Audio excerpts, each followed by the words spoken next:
I used to think loyalty meant keeping quiet. That if you loved someone enough, you'd take the hit for them, trusting they'd make it right when it mattered. That belief ended the day I handed over my company badge and walked out of the building like a criminal. It was a Thursday morning when everything collapsed. The office was unusually silent, the kind of silence that only happens when everyone already knows something you don't. I noticed it the second I stepped off the elevator, eyes flicking toward me, conversations stopping mid-sentence, whispers I couldn't quite catch. My inbox was full of red flags. Urgent. Please respond immediately. Meeting rescheduled to 9:00 a.m. mandatory attendance. By the time I sat down, my best friend and manager, Olivia, was already in my office. She wasn't sitting behind my desk, but the way she stood there, with her arms crossed and her perfect posture, made it feel like she was. "Close the door, Ratch," she said, voice low but clipped. "They're on their way." "Who's on their way?" I asked, heart picking up speed. Before she could answer, Hendricks, the regional director, appeared in the doorway. He didn't even look at me when he said, "Conference room 3, now." I followed them down the hall, the sound of my own heels echoing against the polished floors. My pulse thudded in my ears. Olivia walked half a step ahead, silent, her expression unreadable. When we entered the room, the HR director, Simone, was waiting with a folder. My folder. "Rachel," Simone began carefully, "we have reason to believe that confidential client data was transferred outside of company servers last night. The access logs point to your credentials." My breath caught. "That's not possible. I wasn't even online last night." Hendricks slid a printed log across the table. There it was. My username, timestamped at 11:47 p.m., linked to a massive data export. I looked at Olivia instinctively, waiting for her to jump in, to explain, to defend me. She didn't. She just stared at the papers like she was seeing them for the first time. "Maybe your password was compromised," Simone said gently. "Or maybe you sent the files without realizing the impact. We just need clarity." "I didn't," I said, voice trembling. "I'd never." Hendricks cut me off. "The client is threatening legal action. We need accountability before this becomes a PR nightmare." My throat went dry. "You think I did this on purpose?" He didn't answer. The silence was its own verdict. Then Olivia spoke. "Maybe it was a mistake," she said softly, her tone carefully neutral. "Rachel's been under a lot of stress." That's when I realized what she was doing, positioning me as the accidental culprit. Not malicious, just careless, containable. And somehow, that hurt worse than being blamed outright. "Olivia," I said quietly, turning to her, "you know me, you know I didn't do this." Her eyes flickered for a moment, guilt, hesitation, something human, but it vanished as quickly as it appeared. "I know," she said, "but the logs." I don't know what possessed me to do it, but in that moment, something inside me broke in a way that looked like loyalty. "If it helps the company," I said, "I'll take responsibility." Simone blinked, surprised. "Rachel, are you sure you want to?" "It's fine," I interrupted. "Let's just move on, it won't happen again." Olivia's shoulders relaxed. Hendricks nodded. Simone looked uncomfortable but relieved. The meeting ended in under 10 minutes. By noon, my access card was deactivated. By 1, I was carrying a cardboard box filled with framed photos, coffee mugs, and notebooks past people who couldn't meet my eyes. Olivia walked me to the elevator. "I'm so sorry," she said softly, pressing a hand to my arm. "This is awful. I'll talk to Hendricks. We'll fix it." I nodded numbly. "You'll make it right." "Of course," she said. "Just give it time." The elevator doors opened, and I stepped inside. She stayed behind, arms crossed again. For a second, I thought I saw relief on her face, but maybe it was just the harsh light reflecting off the chrome. When the doors slid shut, I caught my reflection in the mirrored walls, pale, tired, and already fading into the background. That night, I sat on my couch with a glass of wine and stared at the official termination email in my inbox. The subject line read simply, "Confidentiality breach, immediate termination." No call from Olivia, no apology, I told myself she was trying to help behind the scenes, that she was protecting me the only way she could. That's what best friends do, right? But somewhere deep down, beneath the ache and the denial, a quieter voice whispered the truth I wasn't ready to face. She wasn't protecting me. She was protecting herself. The first week after losing my job felt like a blur of static. You'd think grief would come as one big emotional collapse, a sob in the shower, a bottle of wine, maybe a dramatic movie marathon. But for me, it arrived as silence. Long, heavy silence. I woke up the next morning to a dozen unread messages, half from coworkers who wanted details, half from people pretending to check in. None from Olivia. The first one I opened was from HR. Please refrain from contacting clients or employees during the transition period. All inquiries will be handled internally. Translation: disappear quietly. So I did.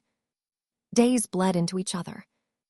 I canceled my gym membership, stopped answering texts, deleted LinkedIn before the comments started rolling in.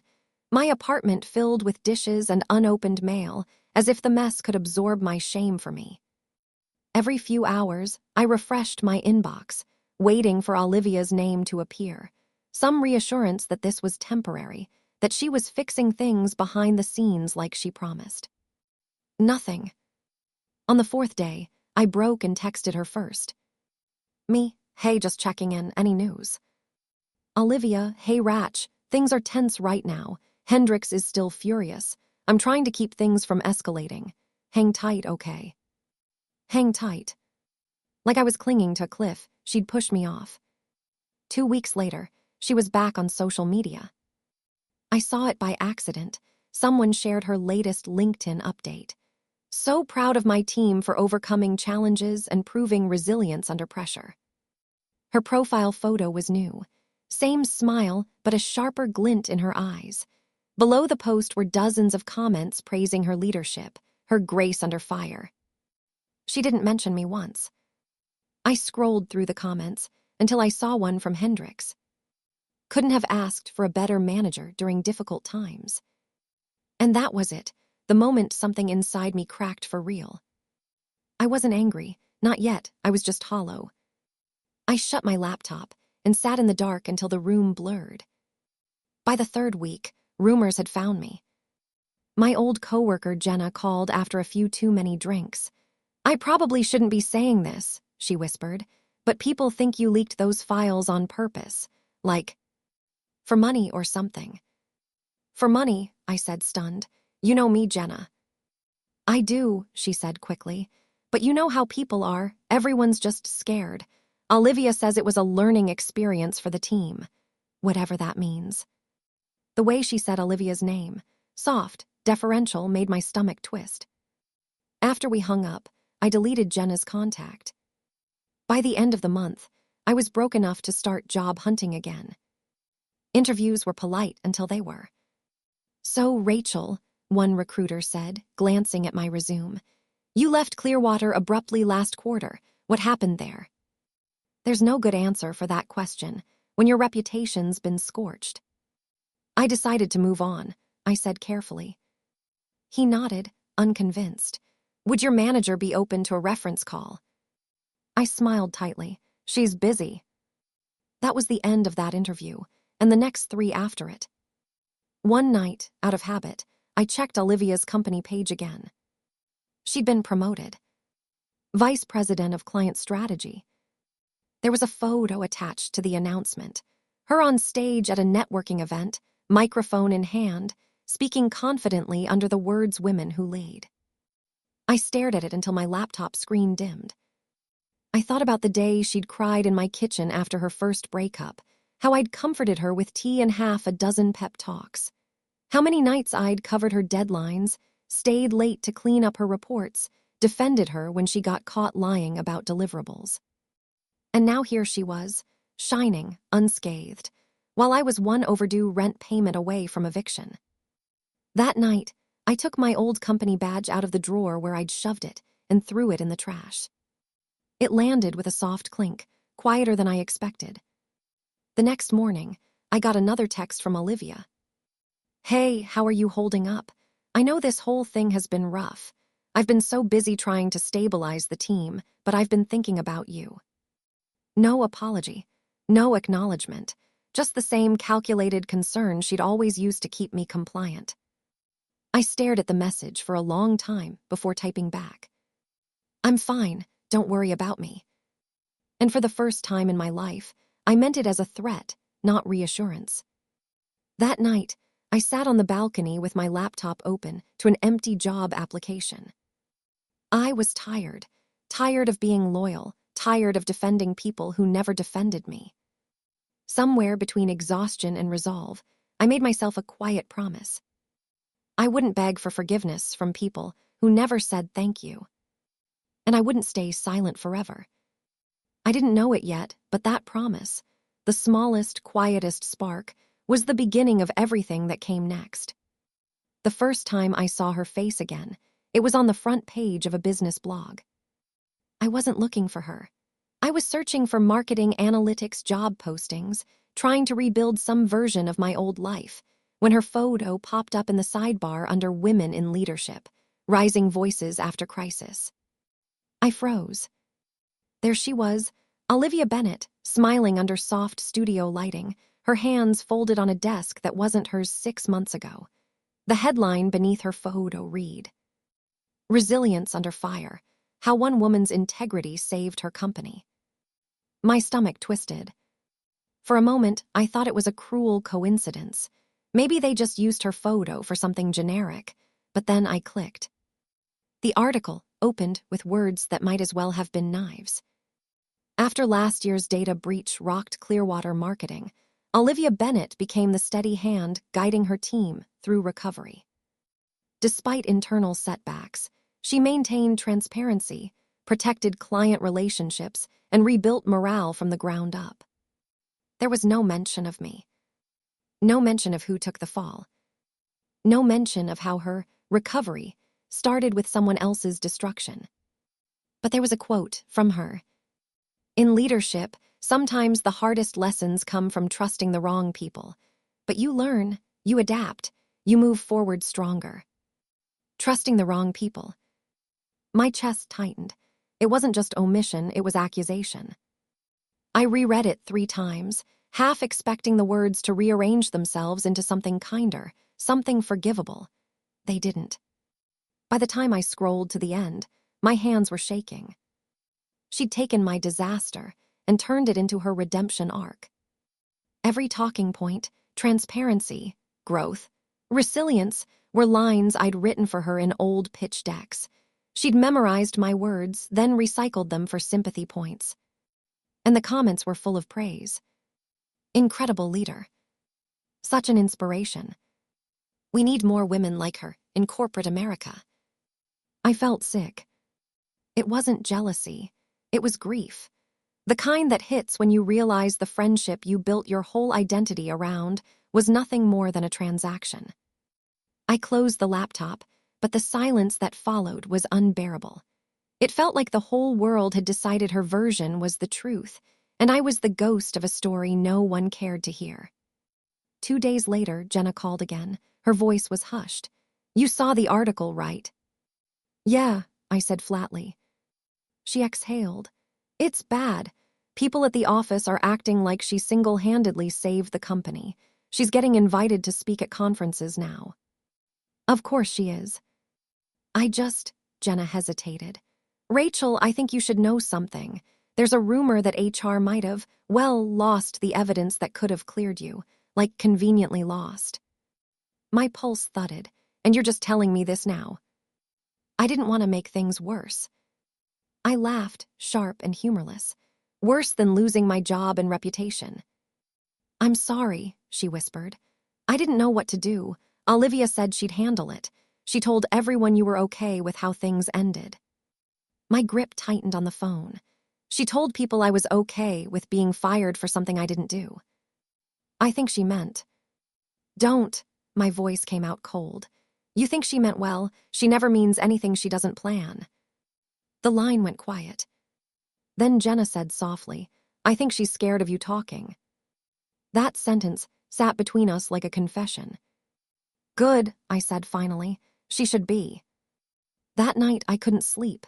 I lay awake replaying every conversation I'd ever had with Olivia, every thank you, every you're such a lifesaver, every time she'd called me her rock. And I realized something I should have seen years ago. She didn't keep me close because she valued me. She kept me close because I made her look competent. All those late nights covering her reports, the times I'd stayed back to fix her mistakes before a client presentation, the times I'd defended her to Hendrix when she was caught lying, it was never friendship. It was strategy. And I had been her strategy. By morning, my anger had cooled into something sharper. I opened the article again and scrolled to the author's name, Erica Patel, Business Weekly. I found her on LinkedIn, typed a message, deleted it. Typed again. Hi, Erica. I read your piece on Olivia Bennett. I was the analyst terminated after the breach, the one she referred to when she mentioned trusting the wrong people. If you're interested in hearing the full story, I can provide documentation. My hand hovered over send for a long time. But I didn't click it. Not yet. Because I knew Olivia. If I struck too soon, she'd twist it again, play the victim. No, if I was going to burn her empire down, it had to be with precision. So I saved the draft, closed the tab, and told myself I'd wait. Let her believe she'd went a little longer. Let her get comfortable at the top. Because when the truth came out, and it wouldn't just ruin her career. It would erase her legacy. And I'd make sure of it. That night, I walked to the corner store for the first time in weeks. It was raining, the air thick with that metallic smell of wet asphalt and headlights. I watched the reflections ripple in puddles and thought, maybe this is what starting over looks like, not healing yet, just preparing. I wasn't ready to fight her, not yet. But for the first time since the day I lost everything, I wanted to. I'd gotten used to my phone being boring, expense apps, job alerts, the occasional message from a number I didn't remember saving. So when it buzzed at 2:14 a.m., I thought it was another scam. I almost let it go to voicemail. Then the preview showed one line and a file. You didn't deserve that. Something about the bluntness woke me up. I rubbed my eyes and tapped the notification. The message opened to a simple text from an unknown number. You took the fall for someone who didn't deserve your silence. Attached, one screenshot. I stared at the image until my vision swam. It was an internal audit log, rows of timestamps, user IDs, and actions. My heart hammered on the 11:47 p.m. entry, the one I'd memorized in the conference room like a scar. But there was another column I'd never seen before, initiated by, and next to the export, a name I knew too well, Olivia Bennett. For a long time, I did nothing but stare. My brain tried to sort it into something sensible. Maybe it was a typo. Maybe the admin had logged the wrong account. Maybe someone at it had cross-wired the records. Anything but the truth. A second message came. I found this when I was trying to fix the retention policy. I didn't tell because I was scared. I'm sorry. Meet me. Cafe on 3rd at noon. Ben. Ben. The name meant nothing to me at first, until images flickered up in my memory. A lanky guy from it who'd briefly come to one staff meeting months ago, sat at the back, low voice, sweater with headphones around his neck. He was the kind of person you thought of when you needed someone to fix a computer, not the kind of person you pictured as an act of justice. I read the messages 3 times, then 4, as if repetition would undo the impossibility of them. My stomach flipped from fear to fury and back again. If it was real, if Olivia had accessed the export using my credentials, then everything she'd said about trusting the wrong people was a lie shaped like a taunt. She weaponized me, and then spun the pile of me into her comeback story. I didn't sleep after that. I lay in the dark with the phone on my chest and the screenshot glowing like a secret I couldn't hand back. Morning leaked through the blinds, thin and cold. My hands were still shaking when I texted back, fingers clumsy. Who are you really? How did you get this? No answer for 30 minutes. Then, I'm the guy who had to clean up after you two. I saw it and couldn't look away. I kept copies. Noon, I'll bring everything, Ben. Noon felt both impossibly close and impossible to make happen. I called in sick to the temp job I'd been doing, my voice flat, my mind louder than any explanation I could give. On the bus into the city, I ran my hands over the screenshot until the image blurred. I tried to list every reason not to go. It could be a trap, a setup, a prank. I could be walking into a scene that proved how ridiculous I was, someone who accused a friend of betrayal based on an edited log. But there was the other list, the one that pulsed with the new life I'd promised myself. You will not be gaslit. You will not live inside someone else's story. Ben's message felt like a key. Even if it opened nothing at all, I needed to know whether there was a door to open. The cafe on 3rd was the kind of place that pretended at shabby chic. Exposed brick, succulents in mason jars, baristas with hand-thrown mugs. Ben was already there when I walked in, smaller than I expected, laptop bag on the chair, a stack of printed pages under his arm. He stood when I approached, awkward smile, eyes worried. "Rachel," he asked, as if my name needed permission to be used. "Yes," I said, "Ben." "Yeah," he pushed a chair out. "Thank you for coming." His hands were shaking too as he set a sheaf of papers and a small thumb drive on the table between us. "I should have said something earlier," he began, voice low. "I didn't know what would happen. I was scared of losing my job. But then I kept seeing her schedule, her emails, stuff that didn't add up. 2 weeks after the breach, I found the audit trail. I thought maybe it was an error. I dug deeper." He slid the first page toward me. It was different from the screenshot on my phone cleaner, annotated. Timestamps with notes, cross-references, IP addresses, and heat maps of who logged in from where. He pointed to a set of lines. "See this pattern? Olivia's account shows a remote login from her home IP at 11:45. Then a jump 2 minutes later to the export using your credentials. That's when I knew she'd used your login or mirrored it." I felt a hot, terrible thing rise in my throat. Not quite anger, not quite relief. Relief because the nightmare had a shape now. Anger because the shape had been carved by someone I'd trusted. "Why now?" I asked. "Why come forward?" Ben's fingers drummed the table. "Because I keep seeing her on stage. Because she gets awards while you sleep on a couch. Because every time I walk past the office now, people talk about resilience like it's a thing you can clap for. I kept thinking, someone needs to tell the truth. If not me, who?" "You could lose everything," I said. The words felt small for what was at stake. He nodded.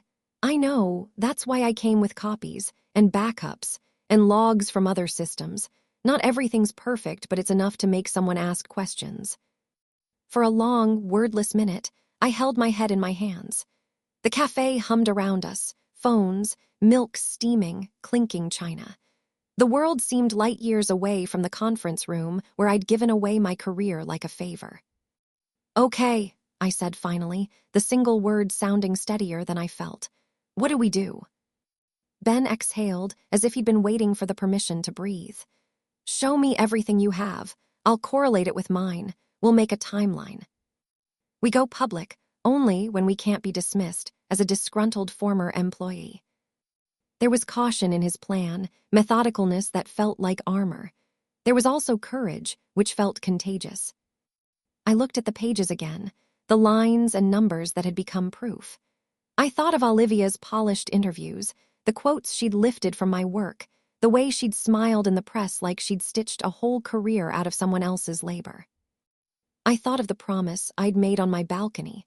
I wouldn't stay silent forever. Ben closed his laptop with a soft click. "We should get started," he said. And for the first time since they'd shut that conference room door behind me, I felt like I wasn't alone.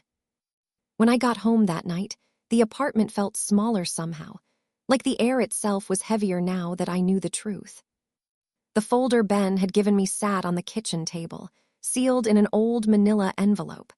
I kept glancing at it between sips of cold coffee, my fingers itching to open it again, as if looking one more time would make it less real. But the thing about proof is that it changes nothing and everything at once. The world doesn't rearrange itself to make room for your vindication. It just sits there, watching you decide what to do next. I wanted to act, to post the logs, to email every journalist on that Women in Leadership panel, to send Hendricks and HR every shred of evidence Ben had risked his job to give me. But instead I froze. Because if I went public and no one believed me, then what? I'd be the bitter ex-employee who couldn't move on, the woman who dragged another woman down out of jealousy. I'd seen how fast reputations flipped online. The truth didn't matter. It was who told the better story. And Olivia. She'd always been better at telling stories. The next morning, Ben texted, "Morning, you okay? I can start cross-checking access logs if you want. Just need your old login ID and last password." I hesitated, trusting someone was how I'd gotten here in the first place. "Yeah," I wrote back eventually. "I'll send it tonight. Need to clear my head first." He didn't reply right away, but when he did, it was short. "Don't let her scare you into waiting forever." I stared at that message for a long time. Because he was right, I was scared. Not of Olivia, but of what would happen after. When the adrenaline faded, when the anger burned out, what would I have left? A pile of screenshots and an even lonelier silence. Later that afternoon, I walked downtown and stood across from Clearwater's glass building. The lobby looked the same, sleek, expensive, indifferent. Through the windows, I could see people moving between desks, laughing, coffee cups in hand. I half expected to see her walk by, head high, smile rehearsed. And then she did. Olivia appeared from the elevator, talking to a group of executives. Her hand gestures were calm, controlled, the same confidence she used to mask chaos. She was wearing the navy blazer I once picked out for her before a client pitch. I stood there, watching her through the glass like I was outside my own life. She looked untouchable, and I looked like someone still waiting to be chosen. I turned away before she could see me. That night, Ben and I met again, this time in the back corner of a 24-hour diner that smelled like burnt coffee and nostalgia. He brought his laptop, and I brought my fear. "Okay," he said, pulling up a file. "I compared the timestamps to internal network records. Your ID didn't just accidentally log in, it was cloned. That means someone copied your credentials through remote access." "Which she could only do if she had admin rights," I said quietly. "Exactly," he nodded. "She had the privileges you didn't." The proof sat there on the glowing screen, undeniable, brutal. He leaned back. "You don't have to go public right away, but you need to decide who you're doing this for." "I want justice," I said automatically. He shook his head. "No, you want peace. They're not the same thing." I opened my mouth to argue, but the words stuck, because deep down, I knew he was right. Justice was loud. Peace was quiet. And I wasn't sure I could survive the noise of one to reach the other. After Ben left, I walked home through empty streets. My reflection followed me in every dark window, same tired eyes, same soft expression that people had mistaken for weakness. I unlocked my door, tossed my bag aside, and found myself standing over the manila folder again. This time I opened it, slowly.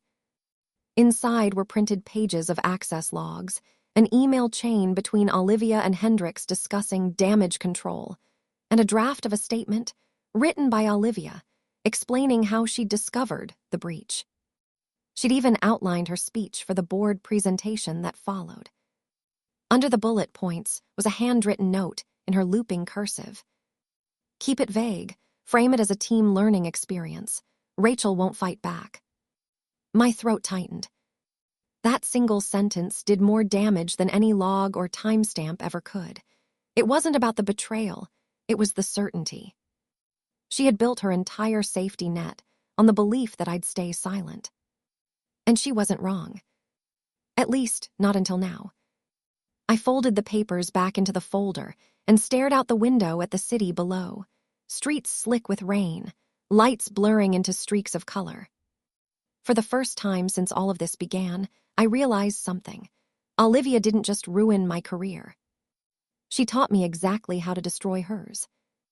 All I had to do was tell the truth. By the time I met Ben again, I'd stopped shaking when I said her name.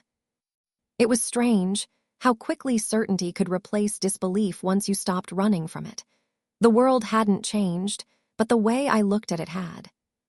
The company building wasn't a monument anymore, it was a shell. The interviews she gave weren't inspiring, they were performances. And the friendship I'd built my entire adult life around, that wasn't loyalty, it was leverage. Ben slid a USB drive across the table when I sat down. We were back at the same cafe, our unofficial war room. The staff knew us by now, two quiet regulars who ordered black coffee and whispered like conspirators. "What's that?" I asked. "Everything," he said. I pulled the raw network data, old email backups, the conference call transcripts she thought were deleted. I frowned. "Won't that get you fired?" He shrugged. "Maybe, but I'd rather lose my job than keep pretending she's a saint." He connected his laptop and opened a folder. There were dozens of files, names, dates, screenshots, each labeled meticulously. It looked like a map of someone's conscience unraveling. "This," he said, pointing to a cluster of documents, "is the big one. It's a hidden folder she created on the shared drive under a dummy project code. She transferred all the client analytics to her personal cloud account the night before the breach. See here, time-stamped 11:45 p.m. from her IP. 2 minutes later, your credentials are used from the same subnet. It's a perfect overlay." I leaned closer, watching the screen light flicker across his face. "So she used my login to cover her tracks." He nodded. "Classic diversion. Once you were blamed, she deleted her transfer logs and replaced them with yours. That's why it looked airtight." "Jesus," I whispered. "How long did she plan this?" Ben clicked another file, a memo draft from weeks before the leak. "Client file consolidation plan," it read, in Olivia's handwriting. "If we reassign ownership to Rachel, I can maintain plausible deniability for testing external transfer systems." It was dated 2 months before the breach. She hadn't made a mistake, she prepared. My chest went tight, the air in the cafe feeling suddenly too thin. "She knew she'd do this all along," I said, "even before things went bad." "Probably," Ben said softly. "People like her don't make spontaneous choices. They build exits in advance." We sat in silence for a while, the hum of espresso machines filling the air between us. My mind replayed every conversation I'd ever had with her, all the small manipulations that hadn't seemed like anything at the time. "You're better at detail work, Ratch. I'll handle the client-facing stuff. Don't stress about credit. We win as a team. You're not confrontational enough for management. That's why they like you." Little seeds she'd planted over years, each one shaping me into someone who wouldn't question her. "You okay?" Ben asked quietly. "I'm fine," I lied, "just processing." He hesitated before saying, "There's something else." He opened another file, a series of internal Slack messages between Olivia and Hendricks. The names were blurred out, but the timestamps lined up with the day after I was fired. Olivia, crisis contained, HR's on board. Hendricks, good, she's young, she'll bounce back. Olivia, she won't, she's too loyal. My vision went red around the edges. Loyal. That was what they'd built their entire scheme on, not my weakness, but my decency. They hadn't just exploited me. They'd counted on me not fighting back. Ben watched me quietly. "You can still walk away," he said. "Take what you have, move on, start over." I shook my head slowly. "No, not this time." When I got home that night, I didn't turn on the lights. The city glowed through the blinds, distant, cold, uncaring. I opened my laptop and stared at Olivia's LinkedIn page, still pinned open from weeks ago. Her most recent post had over 1,000 likes. Integrity isn't about never making mistakes. It's about owning them and growing stronger because of them. Beneath it was a photo of her at a podium, smiling like a woman who'd never lost sleep in her life. I scrolled down to the comments, a chorus of people calling her inspiring, visionary, authentic. And there it was again, that word she'd used so often it had become a weapon: integrity. The same word she'd twisted into a shield to deflect guilt. I typed out a comment, then deleted it. Not yet. This wasn't going to be a rage post or a midnight confession. This had to be precise, controlled, surgical. I opened the folder Ben had given me and began organizing the files, creating a timeline, marking evidence, labeling inconsistencies. Every click felt like reclaiming a piece of myself. Hours later, my phone buzzed. Ben again. Did you decide what to do? Yes, I typed back, but not yet. I want to see how far she'll go when she thinks she's safe. You sure? I've never been more sure of anything in my life. The next morning, I got an email. From Olivia Bennett. Subject, checking in. Hey Ratch, long time, no talk. I heard you've been doing some freelance work. That's great.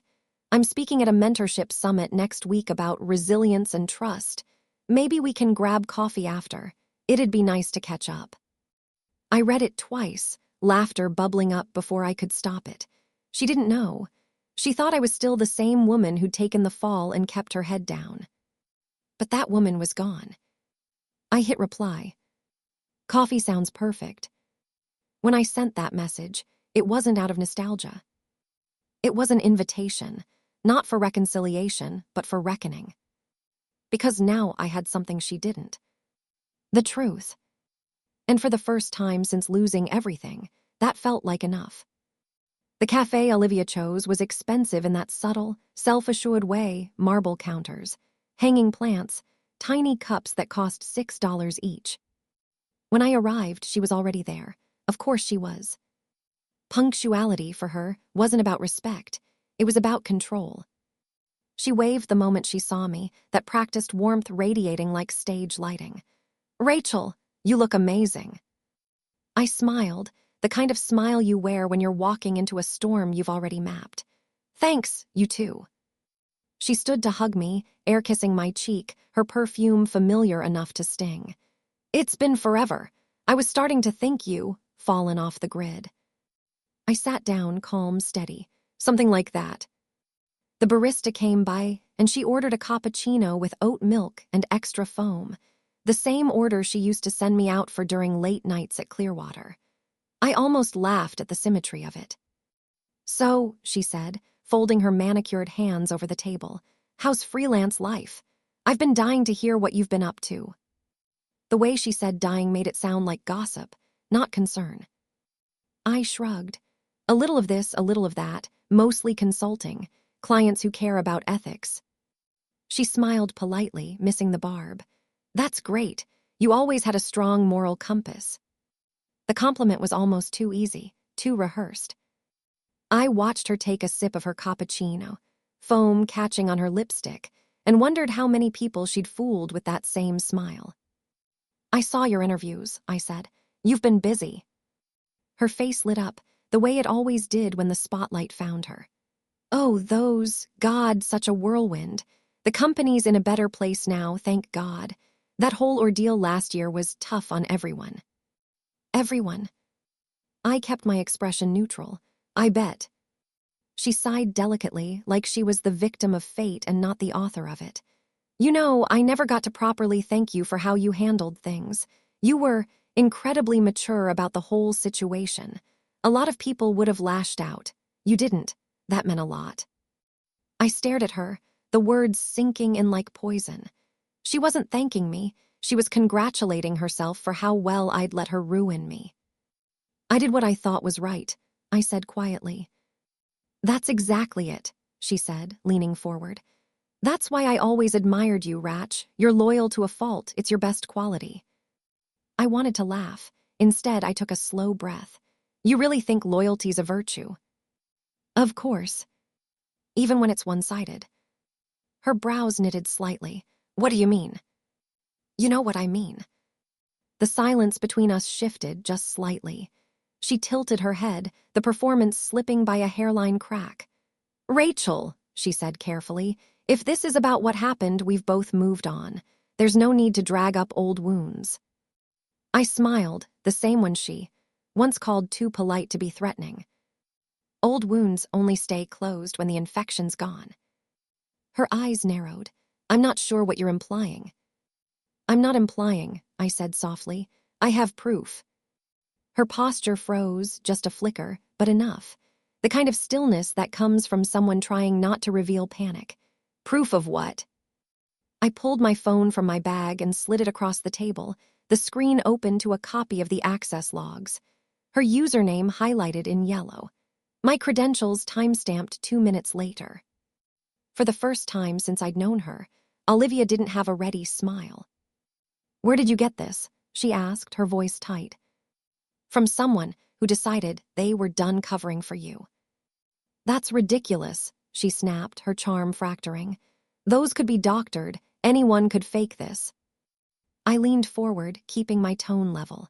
Sure, but the emails, the Slack messages, the handwritten notes in your draft folder, those are harder to fake. Color drained from her face. You went through my files, she demanded. No, I said. You left your fingerprints everywhere. I just stopped pretending I didn't see them. For a moment, I thought she'd yell. But instead, she did what Olivia always did when cornered, she performed. Her expression softened, voice trembling on cue. Rachel, please, you don't know what that time was like. Hendricks was threatening to fire me. The company was falling apart. I panicked. I made mistakes, but it wasn't personal. Not personal, I repeated. You framed me for a data breach. You lied to HR. You built an entire brand out of my silence. Her eyes glistened. You think I wanted to hurt you. You think I could live with myself if I did that on purpose. Yes, I said simply. The act dropped. She sat back, jaw tightening. What do you want then? Money, an apology. I want you to stop pretending you're the victim. Her lips pressed into a thin line. Be careful, Rachel. Defamation's a serious thing. You could make this worse for yourself. There it was, the threat she'd been holding back. The old Olivia, cold, efficient, terrified of losing control. I stood, gathering my coat. It's already worse for you, I said. You just don't know it yet. Her voice followed me as I turned to leave, soft but sharp. You won't win. No one will believe you. I stopped just long enough to glance back. You're right, I said. They'll believe you until they see the receipts. Then I walked out, leaving her sitting in that perfect little cafe, surrounded by everything she'd built out of lies. Outside, the city hummed like it always did, indifferent to justice, blind to betrayal. But for the first time since this started, I didn't feel small. I didn't feel scared. I looked my betrayer in the eye and she'd flinched. That was enough for now. The thing about confronting a liar is that it never ends with the conversation. You can leave the cafe, walk into the sunlight, breathe in that first moment of freedom, but their fingerprints linger, even on your air. By the time I got home that evening, my phone was already vibrating with new notifications. The first was from Ben. How did it go? The second was from a blocked number. You made a mistake, Rachel. My stomach dropped. I stared at the screen, reread it twice. No punctuation, no signature, just that single sentence hanging there like a shadow. I took a shaky breath and texted Ben back. She knows. He responded immediately. Of course she does. She's predictable. That's good for us. Good. It means she's scared. Let her make the next move. That's when she'll slip. I wanted to believe him, but fear had a way of dressing itself as logic. I checked the locks twice that night before going to bed, half expecting to hear a knock or a buzz from my phone. The next morning, I didn't have to wait for either. When I opened my laptop, Olivia's face filled the screen, again. A new article, this time on the Business Standard. Disgruntled former employee threatens corporate executive with false allegations. There was no byline, but her fingerprints were all over it. The language was familiar, vindictive, unstable, fabricated, emotionally volatile. There was even a quote. It's heartbreaking when someone you once mentored turns hostile, Bennett said. I wish her peace. I stared at the screen, my pulse hammering so hard it blurred the words. She'd gotten ahead of me, again. And this time, She wasn't just rewriting the story, she was weaponizing it. Ben called before I could even process it. "Don't panic," he said, his voice calm in a way that made mine shake harder. "Don't panic," I snapped. "She just called me unstable in front of half the industry. She's painting me as some kind of obsessed ex-employee." "I know," he said, "which means she's running out of options. People like her only go public when they're cornered. It's preemptive damage control." "Well, congratulations to her, it's working. I already got an email from a recruiter withdrawing my application. Given recent developments," they said. He swore under his breath. "Rachel, listen to me. We have the evidence. We don't have to react emotionally. We just have to be smarter." I laughed bitterly. Smarter? She's on stage with reporters, and I'm sitting here with a folder full of receipts no one will read. "Then let's make them read it," he said. That night we met in his apartment, laptops open, screens filled with overlapping files. Ben had created a shared drive, clean, organized, unassailable. "Everything has metadata," he said. "Timestamps, digital signatures, cross-referenced IP addresses. I've run it through verification software. It's bulletproof." He turned the laptop toward me, showing a page he'd drafted for a whistleblower platform. The title read, "The Truth Behind Clearwater's Data Breach." "Once we upload this," he said, "it's public record. We include the logs, the Slack messages, everything. No room for her to spin." I hesitated. What if she sues? "She won't," he said, "because that means discovery, and discovery means her secrets go on the record." For the first time that week, I smiled. "You're better at this than I thought." He grinned faintly. "I've had a good teacher." We both knew who he meant. But before we could finish formatting the upload, my phone buzzed again. This time, an email from an address I didn't recognize. Subject line, "Friendly warning. Stop digging, Rachel. Some things are better left buried. You're not built for this game." I showed Ben the screen. He frowned. "That's her PR firm. She's getting people to spook you." I shook my head. "No, this sounds like Hendrix." He opened a search window, cross-checking the header. His face hardened. "You're right. It came from his personal domain." "So she's got him helping her again." "Maybe not for long," he said quietly. "Once this goes live, no one's going to want to be in her corner." We worked in silence for another hour. I didn't notice how late it got until the city outside his windows dimmed into shadows. Finally, everything was ready. The files uploaded, redacted, verified. All that was left was to hit publish. Ben hovered over the button, glancing at me. "You sure you're ready?" I thought about everything I'd lost. The job, the friends, the months spent defending a ghost of loyalty. Then I thought about her words. She won't fight back. She's too loyal. "Yeah," I said, "I'm ready."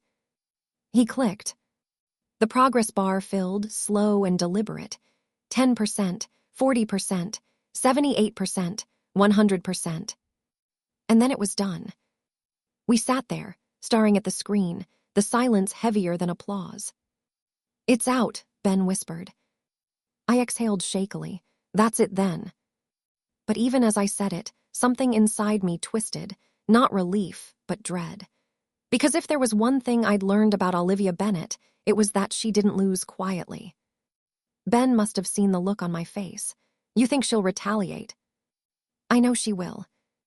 And she did. By morning, the whistleblower report had gone viral, shared, dissected, reposted. But so had something else. A leaked set of screenshots showing fake messages, me threatening Olivia, accusing her of sleeping her way to the top, begging for money. They weren't mine. They were fabricated, but they looked real, too real.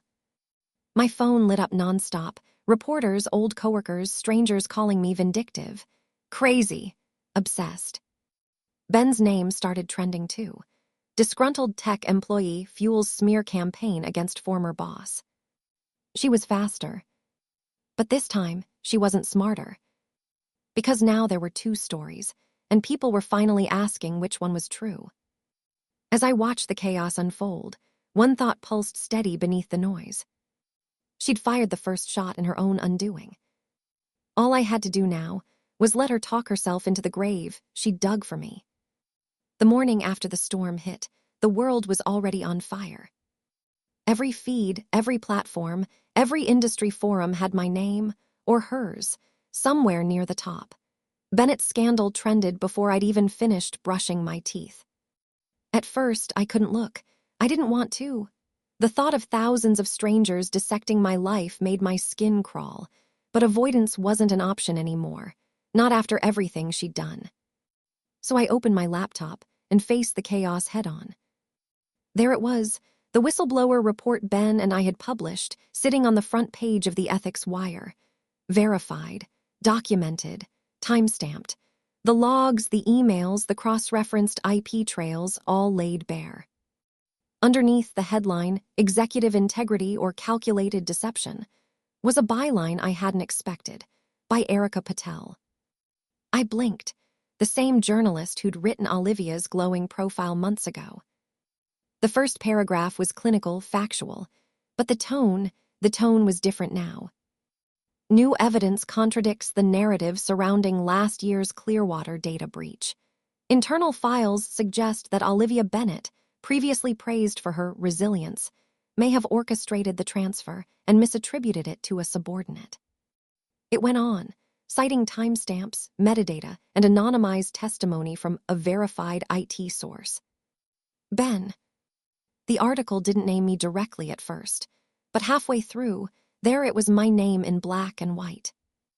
Rachel Dunn, the analyst terminated after the incident, has come forward with corroborated documentation that challenges the original corporate narrative.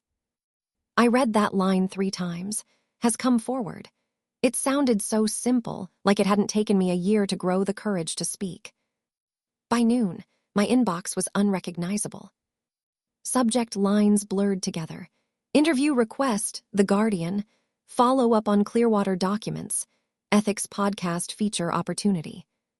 The kind of messages I used to dream about, only now they felt invasive, transactional. Every one of them wanted the same thing, my version of the story. But it wasn't my story anymore. It was everyone's. Olivia's PR team went on immediate defense. Her first statement appeared 2 hours after the Ethics Wire piece dropped. The claims being circulated online are malicious distortions of truth. I have always upheld transparency and integrity, and I am deeply saddened that someone I once mentored would resort to this. That word again, mentored. It hit me harder than I wanted it to. Within minutes, her statement was dissected, me-mified, mocked. But she wasn't done. By evening, a video appeared on her verified account, Olivia sitting behind a glass desk, wearing the same navy blazer from her last keynote speech. "I'm not perfect," she said, voice trembling just enough to sound real. "But I've worked tirelessly to empower women in business. This witch hunt," she paused dramatically, "it hurts. I hope we can all find compassion again." The comments split immediately. Half sympathy, half outrage.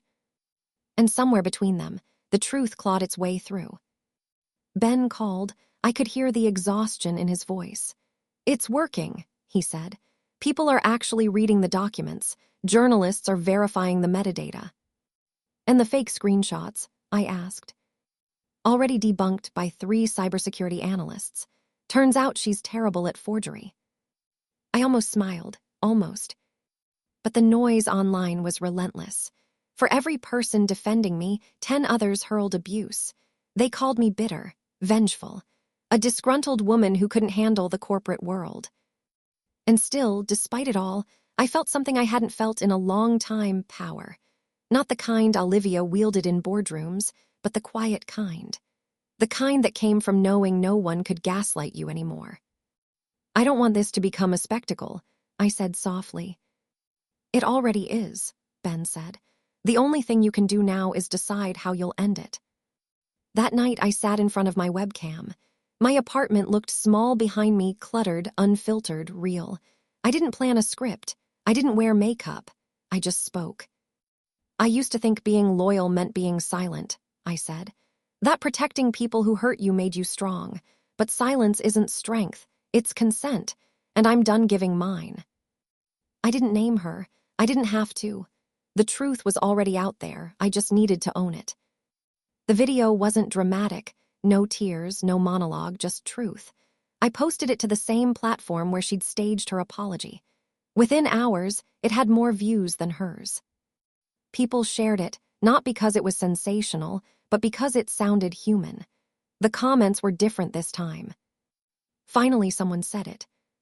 I've been in her position. Loyalty doesn't mean servitude. And for the first time in over a year, I didn't feel invisible. 2 days later, Olivia vanished offline. Her accounts went private. Her sponsors dropped her.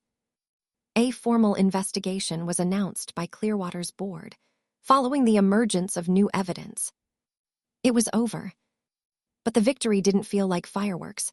It felt like silence, calm, clean, earned. When Ben and I met for coffee that week, he was smiling. "You did it," he said simply. "No," I corrected him. "We did it, and she did it to herself." He laughed quietly. "So what now?" "Now," I said, "we move on." I looked out the window at the city. The same skyline that once felt suffocating now looked almost forgiving. People would forget eventually. The news cycle would move on. Another scandal, another hashtag. But I'd remember. Not out of bitterness, but gratitude, because Olivia Bennett had taught me the most important lesson of my life. When someone builds an empire out of lies, you don't need to tear it down. You just need to stop holding it up. I closed my laptop that night and turned off my phone. For the first time in forever, the silence didn't feel like punishment. It felt like peace. The world didn't stop when the truth came out. It just changed its tone. The same reporters who'd once ignored me now sent polite emails asking for exclusive follow-ups. Colleagues who'd ghosted me suddenly wanted to catch up and grab coffee. Even my old manager, Hendricks, left a voicemail saying he hoped we could put the past behind us. I didn't reply to any of them. It wasn't anger that stopped me. It was clarity. These were the same people who'd watched me fall and said nothing. The only reason they saw me now was because someone else had finally confirmed what I'd been saying all along. The apology meant nothing if it arrived after the applause. By midweek, Olivia Bennett's empire had collapsed. Clearwater's board released a statement announcing her immediate resignation pending investigation. The press described it as graceful. I called it survival. Photos surfaced of her, leaving the office with sunglasses on. Head bowed like a celebrity caught cheating. A dozen tabloids called it the downfall of a corporate icon. I didn't read most of them. I didn't need to. Ben texted me a link anyway. She's done. They're seizing her accounts, reviewing all the deals she signed after the breach. I stared at it for a long moment before replying. Good, let them dig. They'll find more than we did. He sent a single message back. So what now? I didn't answer. Not because I didn't know, but because for the first time, I didn't need to. The next day, I took a walk downtown, past the cafe where I'd confronted her, past the glass towers that used to make me feel small. It was strange. The city looked exactly the same, but it didn't hum with the same power anymore. Maybe it wasn't the city that had changed. Maybe it was me. I stopped at a crosswalk where, months ago, I'd once watched her glide out of a black car surrounded by clients and cameras. Back then, I'd thought she was everything I wasn't: confident, composed, untouchable. Now I understood. People like Olivia didn't rise because they were strong. They rose because the rest of us were too afraid to stop holding them up. That afternoon, an email arrived in my inbox. From Clearwater HR. Subject, settlement proposal. Dear Ms. Dunn, in light of recent events, the company would like to offer a formal apology and financial compensation for the wrongful termination you endured. We hope this gesture reflects our regret for the distress caused and our commitment to integrity moving forward. I read it 3 times, then closed it.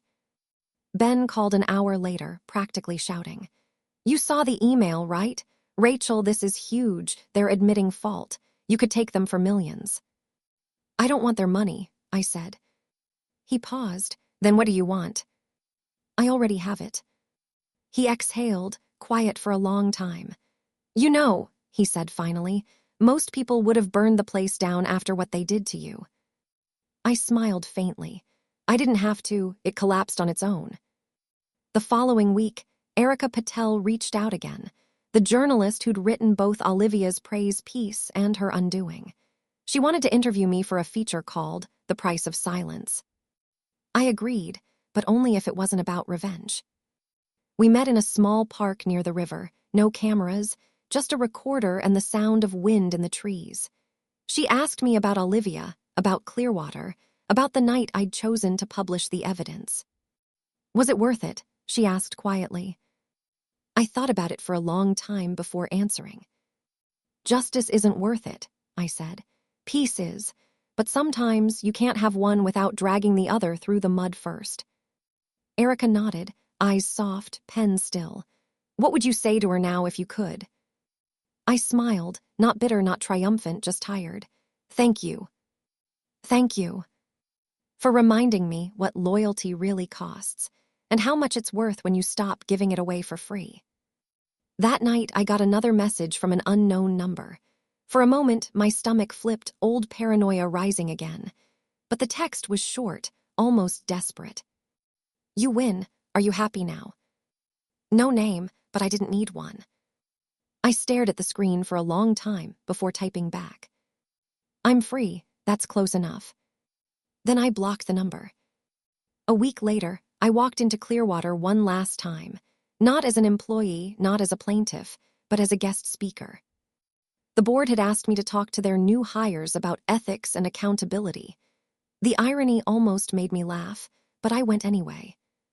Standing in that same conference room, the one where I'd been fired a year ago, felt surreal.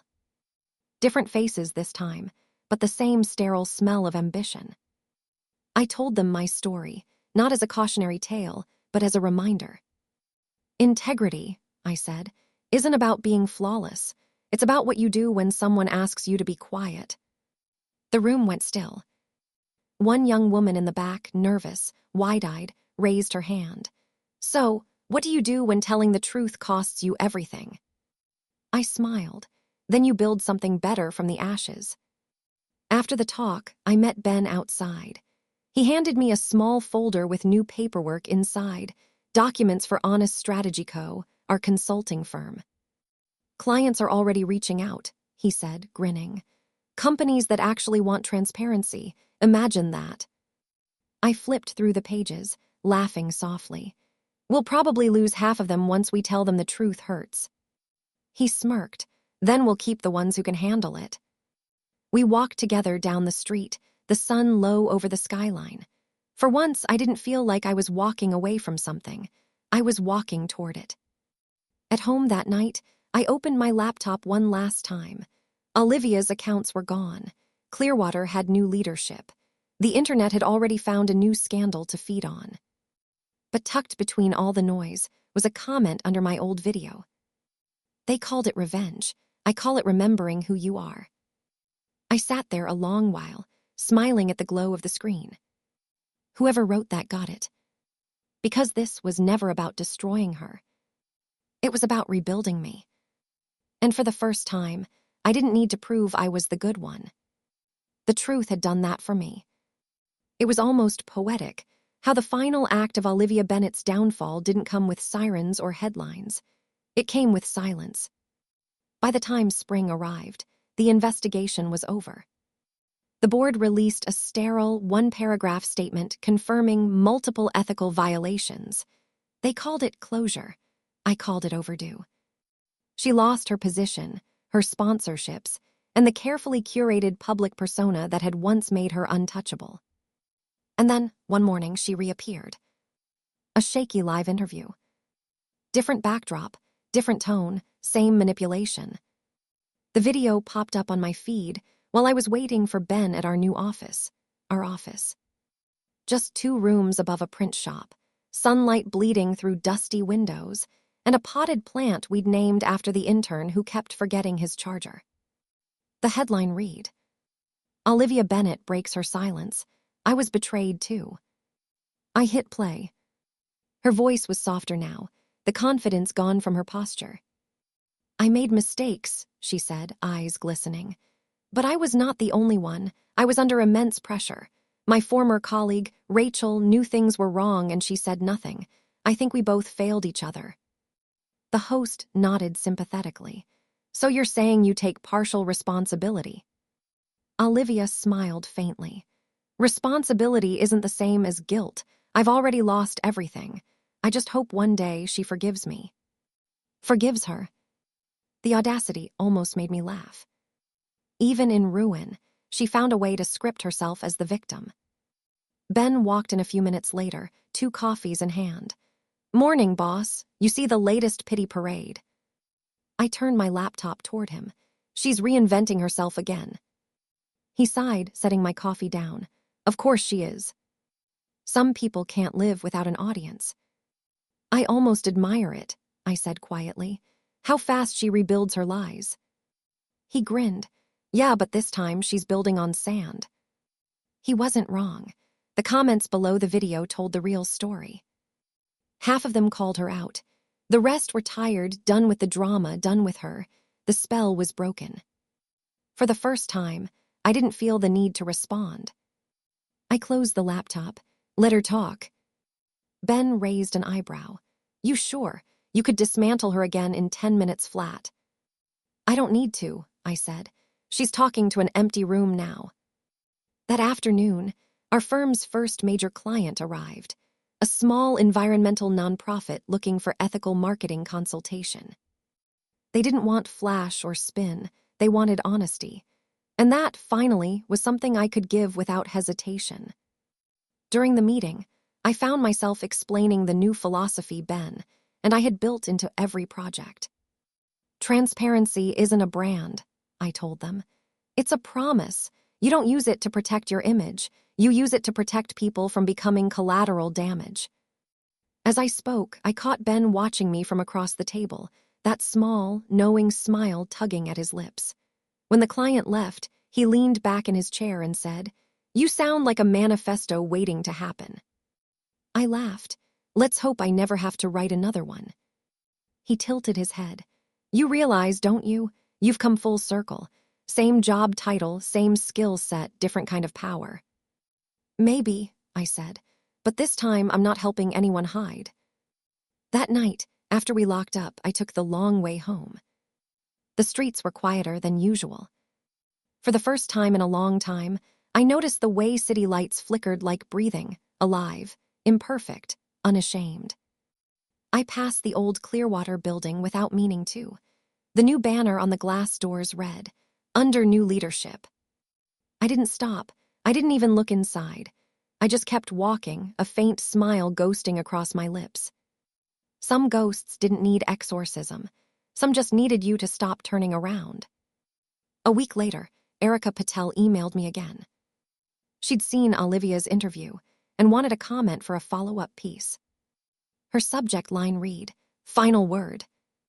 I stared at it for a while before typing a single sentence in reply. There's nothing left to say. And I meant it.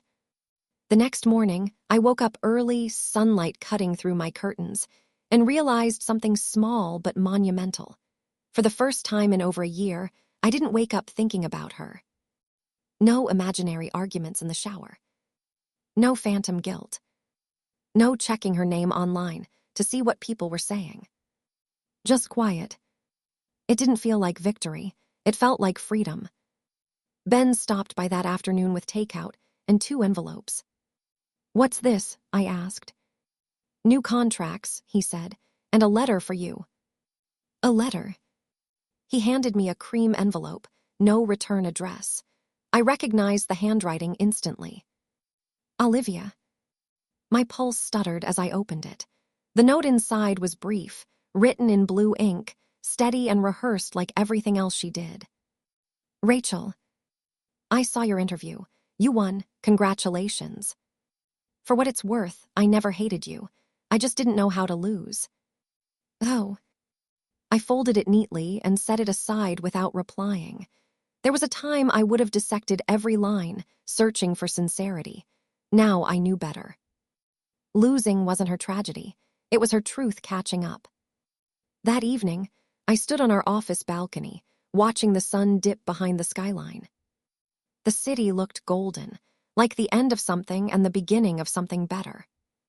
Ben joined me, leaning on the railing beside me.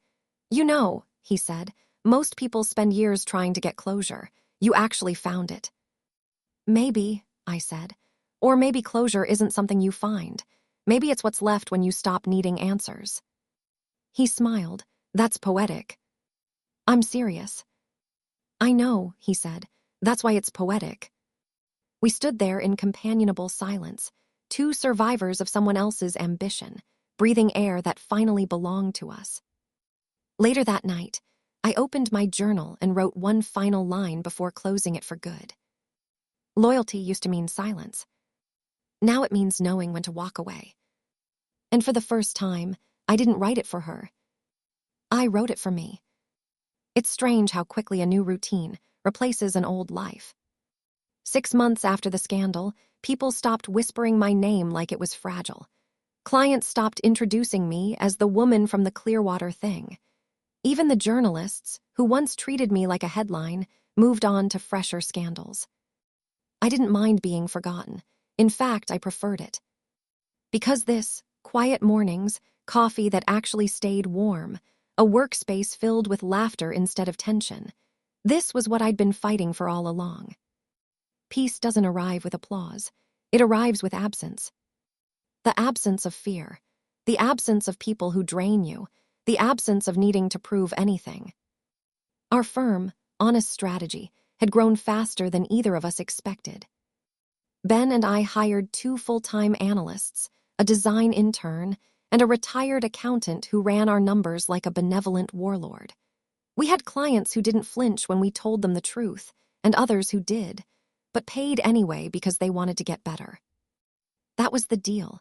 We only worked with companies that valued transparency over image. A year ago, that would have sounded naive. Now it felt revolutionary. Every so often, a new client would say, "Wait, aren't you the Rachel Dunfrom?" And I'd smile, nod, and say, "Yes, that's me." But I never elaborated, because I wasn't that Rachel anymore. Sometimes, though, she visited me, in memories, not ghosts.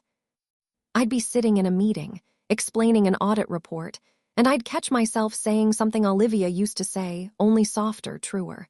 I'd stop, adjust, keep going. She'd left fingerprints on my past, but she didn't own the version of me that came after. That was mine. One evening in late autumn, Ben and I stayed late finalizing a project proposal. The office was empty except for the hum of the heater and the faint city sounds outside. When he closed his laptop, he looked up and said, "You ever think about how different things could have been?" "All the time," I admitted. He nodded. "You ever wish you could go back and change it?" I smiled faintly. "No, because if I did, I'd still be working for her." He grinned. "Fair point." For a while, neither of us spoke. The silence wasn't heavy. It was the comfortable kind, the kind that only exists when two people have already said everything that matters. After a few minutes, I said, "Do you ever think she regrets it?" "Olivia?" "Yeah." He considered that. People like her don't regret the choices. They regret getting caught. "Maybe," I said, "but I think sometimes regret looks a lot like loneliness." He tilted his head. "You still pity her?" I thought about that. No, I just understand her now. She spent her whole life building mirrors and forgot to build windows. Ben laughed softly. "That's poetic as hell." "Shut up," I said, but I was smiling. 2 weeks later, I received a small package with no return address. Inside was a paperback book, Olivia's memoir. "Lessons in Resilience," the cover read, her name embossed in gold, her face turned slightly away from the camera. The irony nearly made me choke. I flipped through it, half expecting to see my name buried somewhere between the acknowledgments and excuses. Instead, there was just a single dedication on the first page. "For those who taught me the hardest lessons the hardest way." I closed the book and placed it on the shelf, spine out, unread. Not as a trophy, not as a warning. Just as a reminder that I'd survived being a chapter in someone else's story and learned how to write my own. That winter, our firm hosted its first workshop, Ethics in Practice. Dozens of young professionals packed into a small community center, notebooks in hand, eyes full of the same hope I once had. When it was my turn to speak, I didn't talk about Clearwater or betrayal. I talked about boundaries, about how being helpful isn't a virtue when it costs you your peace, about how loyalty means nothing without mutual respect. When I finished, a woman in the front row, maybe 25, the same age I'd been when everything fell apart, raised her hand. "How do you forgive people who never apologized?" she asked. I smiled. "You stop waiting for the apology. You give yourself permission to move on before they're ready to let you." She nodded, eyes glassy, and I saw in her the version of myself I used to be. Hopeful, uncertain, still learning where kindness ends and self-sacrifice begins. After the event, I walked alone along the river, the city lights reflecting across the water like tiny fragments of truth. The air was cold enough to bite, but it felt clean. I thought about the journey, the fall, the silence, the rise. I thought about the woman who once believed she needed validation to feel seen. And I realized something. I didn't want revenge anymore. Because revenge was still about her. Peace was about me. When I got home that night, I poured a glass of wine and opened my journal for the first time in months. The last entry had ended with, "Loyalty used to mean silence." I smiled and added beneath it, "Now it means honesty, even when your voice shakes." Especially then.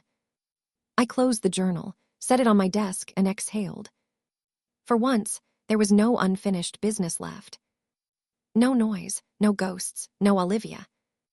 Just a quiet life I'd built with my own hands, one I didn't have to defend. Later, as I turned off the lights, my phone buzzed with a new email notification. It was from a student at the workshop. "Hi, Rachel. I just wanted to say thank you. I thought being good meant never saying no. Now I know better. You helped me see that truth isn't cruel, it's freeing." I smiled, heart warm in a way that had nothing to do with vindication. Maybe that was the real ending. Not the downfall, not the headlines, but this. The ripple effect of one person finally telling the truth, and someone else finding the courage to do the same. The night outside was still and quiet. I stood by the window, watching the snow begin to fall. For the first time in a long time, I didn't feel like I was surviving. I felt like I was living,